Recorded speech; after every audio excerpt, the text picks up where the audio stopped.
네, 바로 바나바 잎 추출물입니다. 조금 생소하실 수 있는데요. 바나바는 낙엽성 열대 식물로 우리나라에서는 자생하지 않고 주로 인도나 필리핀 등의 동남아시아와 중국 남부지방 등 아열대 지역에서 서식하는 나무입니다. 꽃이 아름다워서 여왕의 꽃이라고도 불리우는데요. 바나바의 핵심은 바로 잎입니다. 필리핀에서는 바나바 잎을 수백 년 동안 당뇨, 비만 등의 치료에 사용해왔습니다.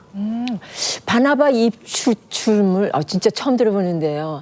아니 대체 이게 어떻게 당뇨랑 고혈압에 도움이 된다는 거예요?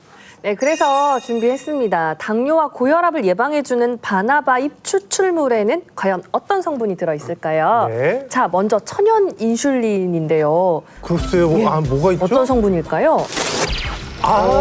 코로솔산입니다. 네, 이 코로솔산은 식물 인슐린 또는 천연 인슐린이라고도 불리는데요.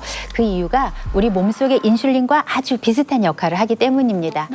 혈액 속에 있는 당을 가능한 빨리 신속하게 이 세포 속으로 흡수를 시켜주는 거죠. 실제로 코로솔산이 0나노몰일 때 세포 내 포도당의 흡수율이 500이었던 것이 250나노몰일 때는 750까지 이 세포 내 포도당의 흡수율이 높아졌다는 연구 결과가 있습니다. 저 이걸 피곤할 때는 이제 뭐 아무것도 알고 진짜 손가락 하나 까딱하기 싫을 때가 많잖아요. 그렇죠. 그럴 땐 누가 옆에서 저거 좀 해줬으면 할 때 그때 남편이 내가 도와줄까? 그럴 때는 엄청 고맙고 그러잖아요. 근데 이 코로솔산이 그때의 남편 같은 그런 느낌이더라고요. 이야, 좀 이렇게 비율을 또 적절하게 이렇게. 그러니까요. 예. 네. 자, 그렇다면 코로솔산이 네. 인슐린 역할을 대신해 주니까 혈당 조절에도 도움이 좀 되겠어요.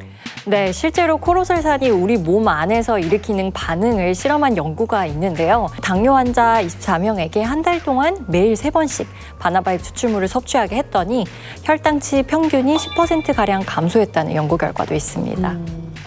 그런데 좋다고 많이 먹었다가 오히려 혈당이 또 너무 떨어지면 어떡하나요? 갑자기 저혈당이 오면은 오히려 그게 더 위험한 거 아닌가요? 네네, 맞습니다. 당뇨는 인슐린 분비 시스템이 고장난 상태이기 때문에 혈중 포도당 농도가 너무 낮아질 수도 있습니다. 이를 중증 저혈당이라고 하는데요. 네. 의식 소실과 함께 사망으로도 이어질 수 있는 위중한 질병인데요. 하지만 이럴 때에도 코로솔산이 도움을 줄 수 있는데요. 코로솔산이 혈당치를 표준 이하로 내려가지 않게 해주는 데도 도움을 주기 때문입니다. 당뇨에 도움이 되는 건 이제 알겠고 고혈압에는 또 어떻게 도움이 될까요?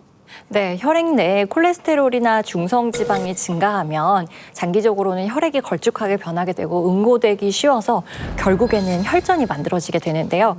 이 혈전이 혈관 내벽에 쌓이면 혈관을 점차 좁아지게 만들게 됩니다.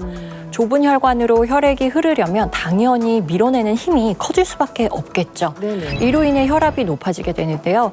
이때에도 바나바잎 추출물에 코로솔산이 도움을 줄 수 있겠습니다.